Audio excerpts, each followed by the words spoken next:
Subscribe now and press the bell icon. Never miss an update. नमस्कार दोस्तों, मैं मुकेश सिंह आपका हार्दिक स्वागत करता हूं।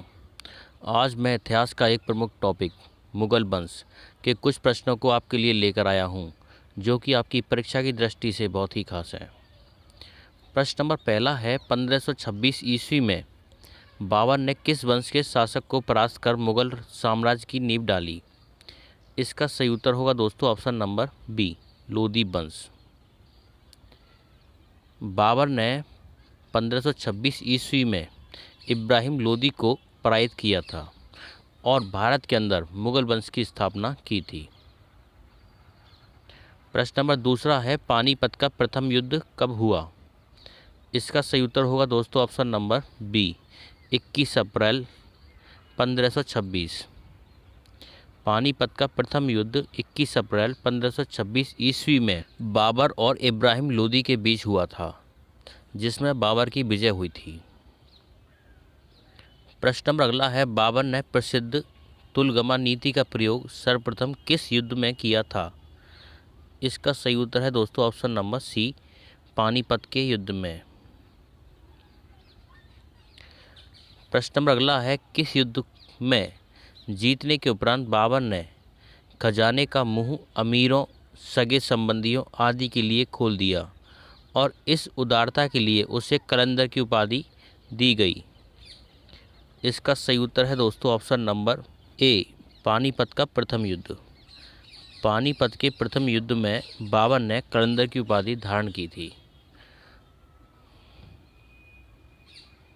प्रश्न नंबर अगला है, भारत में ग्रांड ट्रंक रोड आई थी? इसका सही उत्तर है दोस्तों option number B, Sher Shah Suri. Sher Shah Suri ने भारत में ग्रांड ट्रंक रोड बनाई थी। प्रश्न नंबर अगला है, गुजरात विजय की याद में अकबर ने किसका निर्माण कराया था? इसका सही उत्तर है दोस्तों ऑप्शन नंबर बी, बुलंद दरवाज़ा।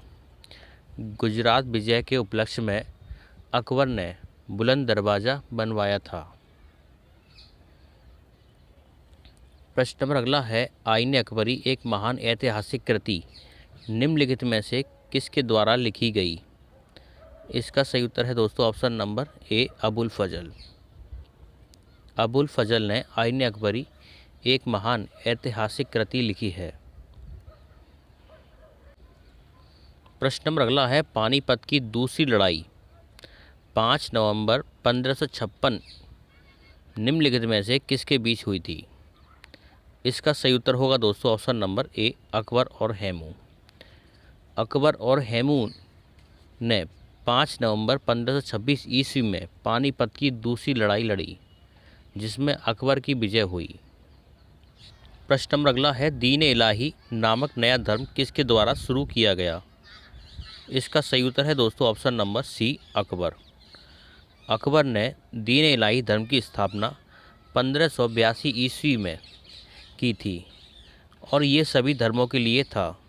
इसमें कोई भी आकर अपना धर्म का प्रचार कर सकता था, अपने धर्म के बारे में बता सकता था और दीन इलाही धर्म को अपनाने वाला सबसे पहला हिंदू बीरबल था।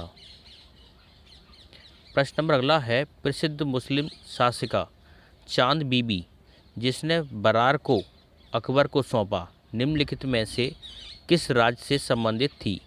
इसका सही उत्तर है दोस्तों ऑप्शन नंबर सी, अहमदनगर।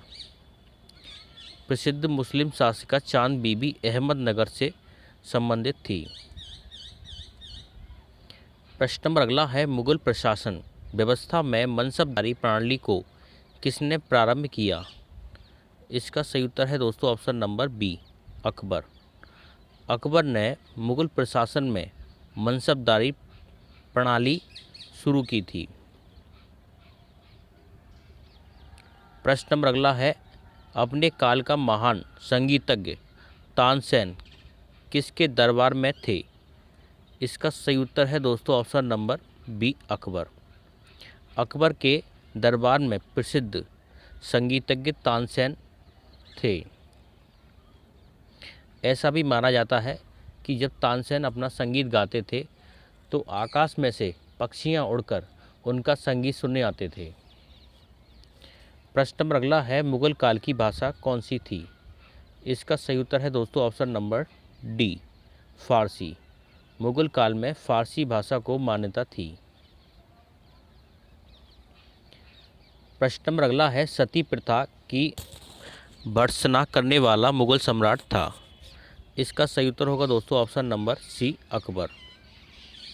अकबर ने पूरी तरीके से सती प्रथा का विरोध किया था।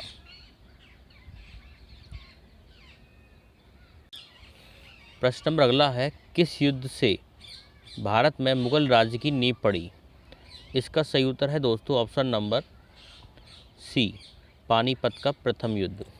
बाबर ने 1526 ईस्वी में इब्राहिम लोदी को हराकर भारत के अंदर मुगल वंश की स्थापना की। प्रश्न नंबर अगला है, मुगल चित्रकारी किसके शासनकाल में पराकाष्ठा चरमोत्कर्ष प्राप्त किया? इसका सही उत्तर है दोस्तों option number C, Jahangir. Jahangir के शासनकाल में चित्रकारी को एक चरमोत्कर्ष प्रदान किया गया।